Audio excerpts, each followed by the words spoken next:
Buenas noches, estamos con Enrique Santiago, secretario general del Partido Comunista de España y diputado por Unidas Podemos, en el día en que se han anunciado pues una partida de 200.000 millones de euros, el 20% del PIB, después del estado de alarma.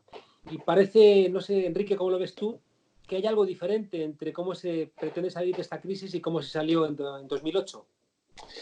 Muy buenas noches y encantado de estar en este programa. Efectivamente, creo que el pueblo español se tiene que felicitar en primer lugar de que esta grave crisis nos haya llegado con un gobierno de coalición de izquierdas progresista entre el Partido Socialista y Unidas Podemos. Sin duda alguna, que Unidas Podemos esté en el gobierno en estos momentos va a hacer la diferencia entre que esta crisis se aborde de forma que nadie se quede atrás, que no se cometan los errores que se cometieron en la crisis económica del 2008.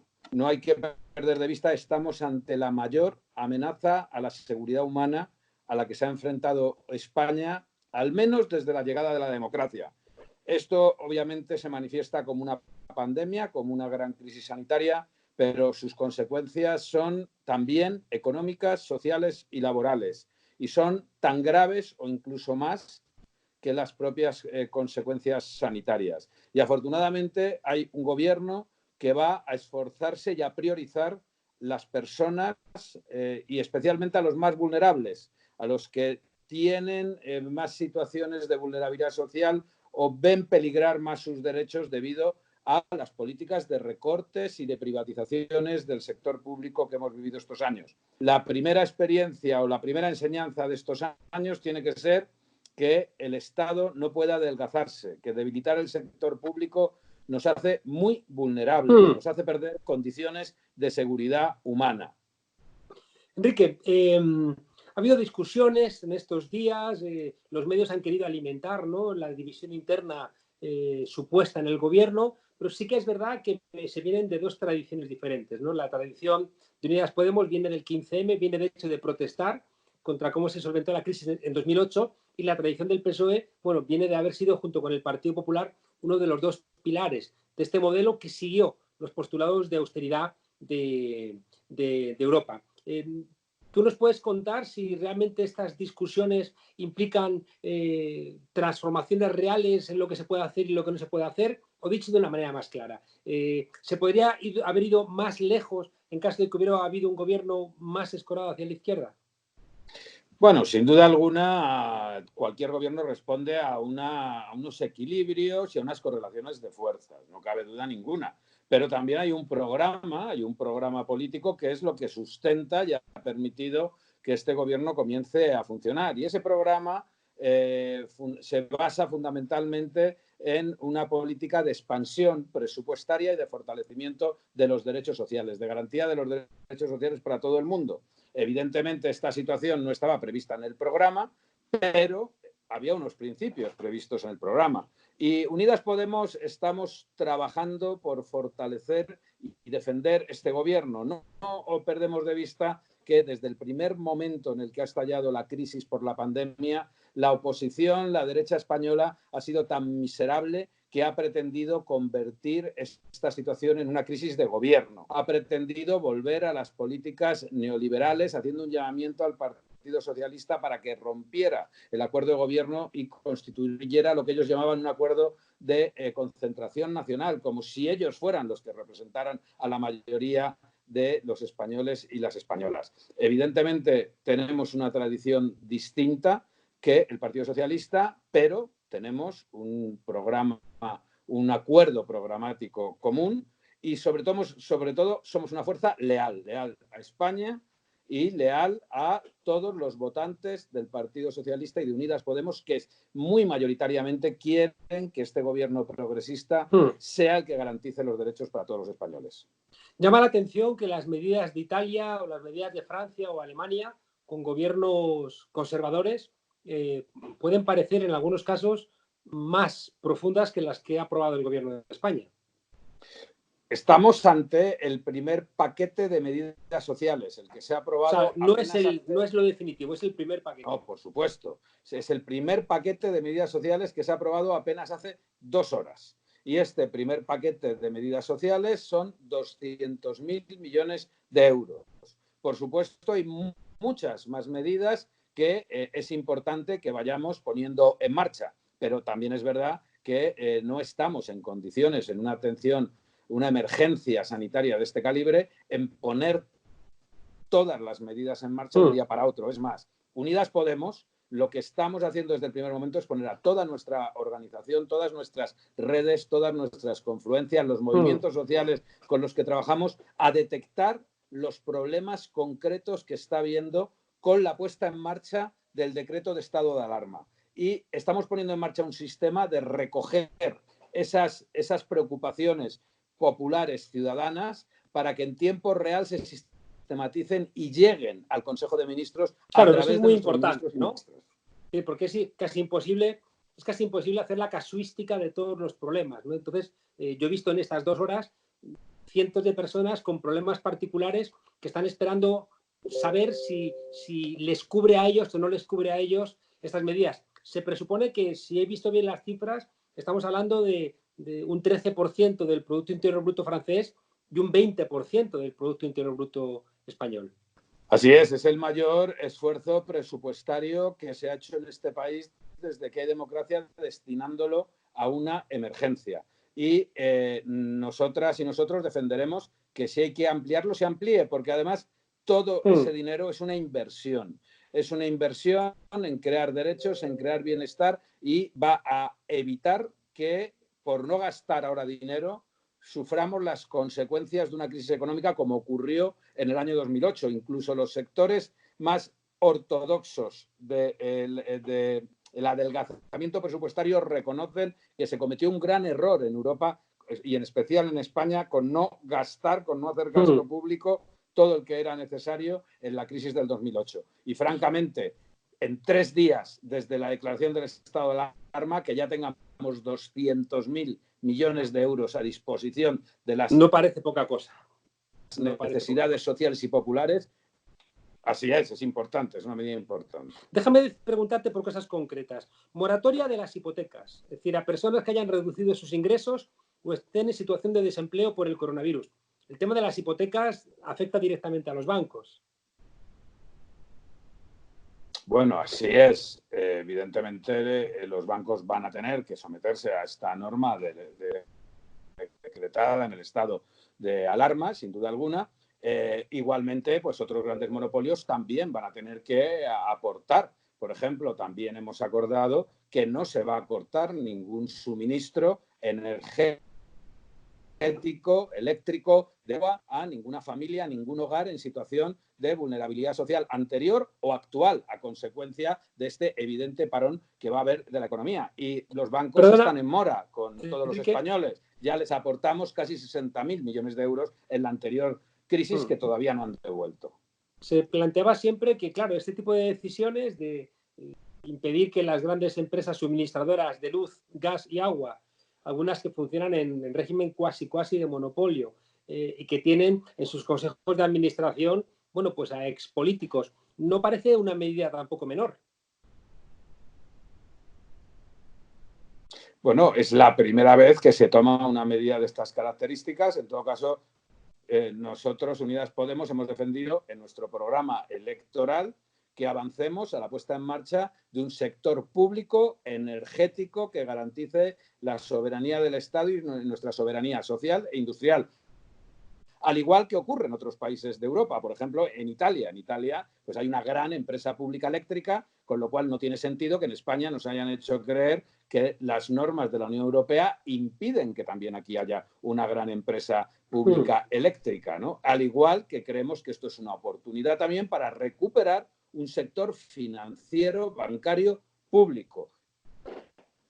Creemos que esto es una oportunidad para recuperar un sector público energético que existe en otros países de Europa. Por ejemplo, en Italia. Italia tiene una gran empresa pública energética de electricidad y, sin embargo, en España nos habían contado que las normas de competencia de la Unión Europea impedían que existiera ese sector público energético. Esto no es así y es un gran momento para recuperarlo. Igual que es un gran momento para recuperar un sector financiero, bancario, público, con unas funciones que hoy está teniendo que hacer, a consecuencia de la aprobación de este decreto de emergencia social, el Instituto de Crédito Oficial, pero que no es su función estrictamente. Y recordemos que tenemos una entidad bancaria todavía bajo control público, que es Bankia, que debe permanecer bajo control público más en este momento, y abrir el debate social de la necesidad de que España tenga una entidad financiera, un sector público financiero, porque es una cuestión de soberanía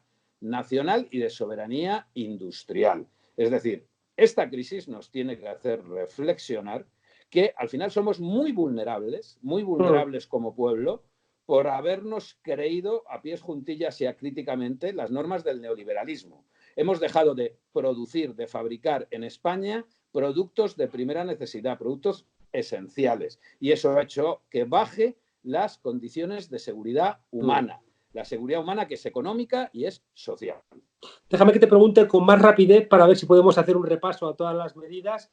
Otra de las medidas que no es pequeña en un momento en donde se estaban recortando derechos laborales, el que el Estado pague las prestaciones por desempleo de todos los trabajadores que se vean afectados por ERTES, aunque no tengan el tiempo suficiente cotizado, de manera que no se quede ningún trabajador o trabajadora atrás. Esta primera medida lo que está es recomendando a las empresas privadas que no despidan. No tienen por qué aprovechar esta coyuntura para despedir porque se están agilizando los ERTES, es decir, los mecanismos de suspensión temporal del contrato de trabajo, de forma que no signifique perjuicio ni para la empresa ni para el trabajador.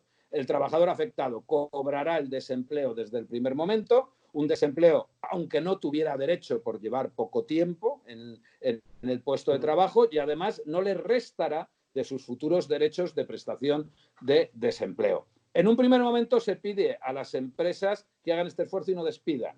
Desde luego, nosotros y nosotras defenderemos que si las empresas utilizan oportunistamente esta oportunidad que se está dando para mantener el empleo, para hacer ajustes que no tienen que ver con esta situación, bueno, pues se adopten medidas más contundentes. Pero de momento creemos que las organizaciones empresariales están conscientes de la importancia que tiene que colaboren con el gobierno y con las políticas que estamos haciendo. Se les ha planteado también a las empresas que no paguen durante ese tiempo las cotizaciones a la seguridad social, ¿no? Para que no tengan esa tentación, ¿no? De intentar solventar vía despidos la situación actual.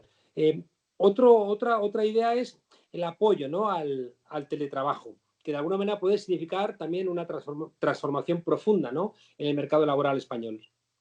Así es, lo que efectivamente esta crisis también se puede convertir en una oportunidad en ese terreno para conciliar la vida familiar y laboral, para garantizar la movilidad en las ciudades, para reducir los índices de contaminación. Siempre hemos defendido en Unidas Podemos que se incremente el teletrabajo. Ahora la necesidad va a obligar a poner en marcha en las empresas planes de teletrabajo que esperemos que seamos lo suficientemente inteligentes para mantenerlos, en aquellos casos que se puedan mantener, cuando haya concluido esta situación de emergencia, y ganaremos en calidad de vida toda la sociedad.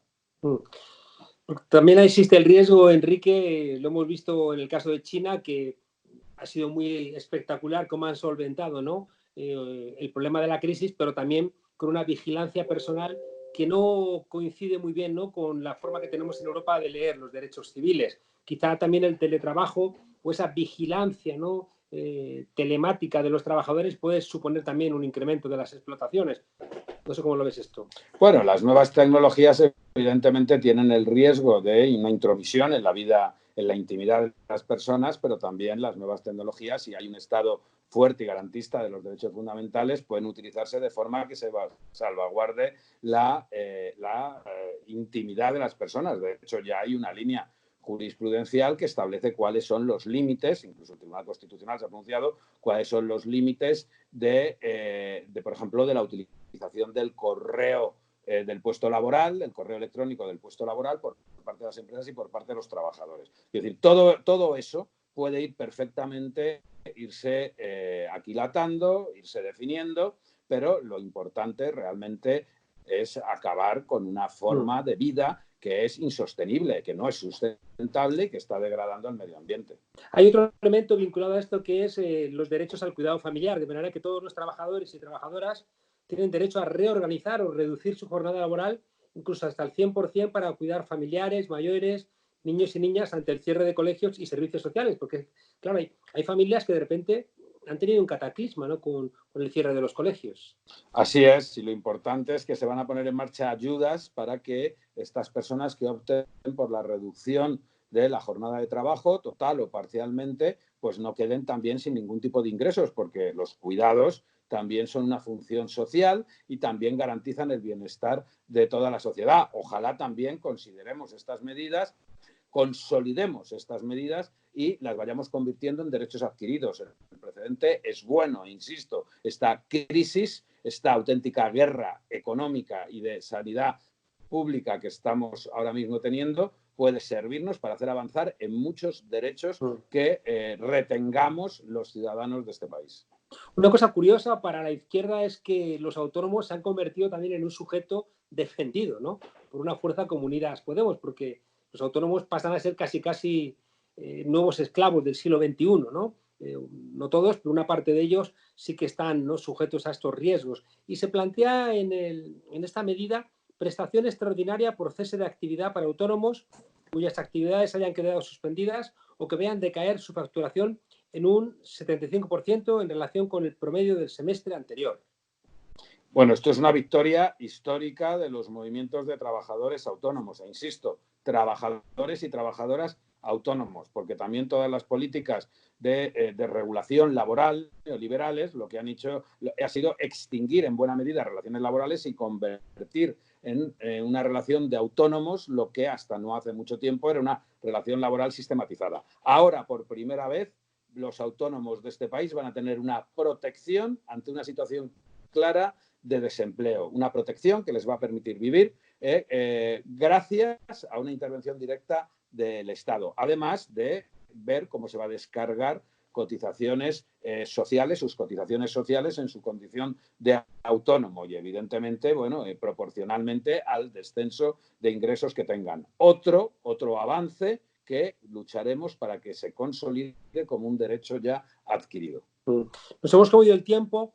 Rápidamente, 300 millones de euros para reforzar servicios sociales y atender, ¿no?, a personas mayores sin hogar o que están en residencias mayores y dependientes. Igualmente 300 millones, ¿no?, para que los ayuntamientos, que son los que están más cerca de la gente, puedan poner en marcha políticas que ayuden, ¿no?, a esa gente que no nos damos cuenta porque son invisibles, pero que les afecta, a esa gente que hacía chapuzas, la gente que vive en la calle, gente que está vendiendo en la calle y que esa gente también pues se queda fuera del radar. Mira, para mí una de las medidas más trascendentes que se han aprobado en este decreto es la flexibilización de la regla de ortodoxia de gasto financiera para los ayuntamientos. Actualmente, esto quizás no lo saben los españoles y las españolas, había casi 30.000 millones de euros inmovilizados en cuentas de ayuntamientos en poder de los bancos sin que los ayuntamientos pudieran invertirlo en gasto social o en creación de empleo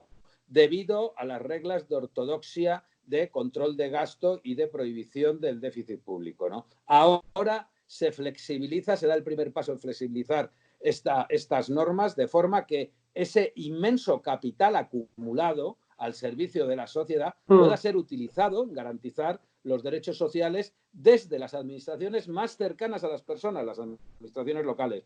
Esto es una victoria, esto es un logro histórico, es un primer paso que esperamos que sea también profundizado en sucesivos decretos. Nos hemos comido el tiempo, tenemos que irnos. Me quedaba comentar, bueno, pues ayudas a las empresas para que no paguen las cuotas de la seguridad social durante esta crisis, ¿no?, para evitar despidos de trabajadores, aumento de créditos para la investigación, prórroga automática para las prestaciones por desempleo. ¿Qué más tenemos aquí? Se interrumpen los plazos de devolución de los productos comprados, ¿no?, para que no se pasen los plazos. Bueno, tengo la sensación de que, como decíamos antes, la casuística puede ser infinita, pero yo no recuerdo, Enrique, un esfuerzo de estas características y estoy convencido, y así lo he escrito, que cuando nos echamos, ¿no?, a las plazas en 2015, tengo la sensación de que hicimos lo correcto y si no nos hubiéramos echado a las plazas, creo que no hubiéramos visto esto. Yo no quiero ni pensar lo que significaría un gobierno o del PSOE con la derecha o directamente Así de la es. derecha. No, yo francamente creo que lo importante es que nos demos cuenta que esto no es una tarea que podamos sostener en este momento simplemente las Unidas Podemos o este gobierno de coalición. Es una tarea que requiere sumar los esfuerzos de todo nuestro pueblo, de toda la ciudadanía, de los movimientos sociales, de los sindicatos, para que todos ellos se conviertan en una herramienta de seguimiento de este estado de alarma, de detectar problemas y de aportar soluciones, hacerlas llegar a este gobierno, que va a ser un gobierno, está siendo un gobierno de la gente, está siendo un gobierno de nuestro pueblo, para que podamos, cuando sea necesario, poner en marcha nuevas medidas y podamos corregir las que ya se han puesto en marcha si no estuvieran alcanzando el objetivo que tenemos. Pero yo acabaría con ese mensaje. Esta tarea no es una tarea exclusivamente de este gobierno, es una tarea de todo nuestro pueblo, porque este es un gobierno de todo nuestro pueblo. Muchísimas gracias. Ojalá el gobierno aprenda de los errores de la historia, de los aciertos también de la historia, y que el pueblo tenga memoria de lo que sufrió en 2008. Creo que es la garantía de que las cosas se hagan de otra manera. Muchísimas gracias, Enrique Santiago, secretario general del Partido Comunista de España, diputado de Unidas Podemos. Suerte y a seguir trabajando. Y hoy más que nunca, salud para todas y todos. Estupendo, muchas gracias. Hasta pronto.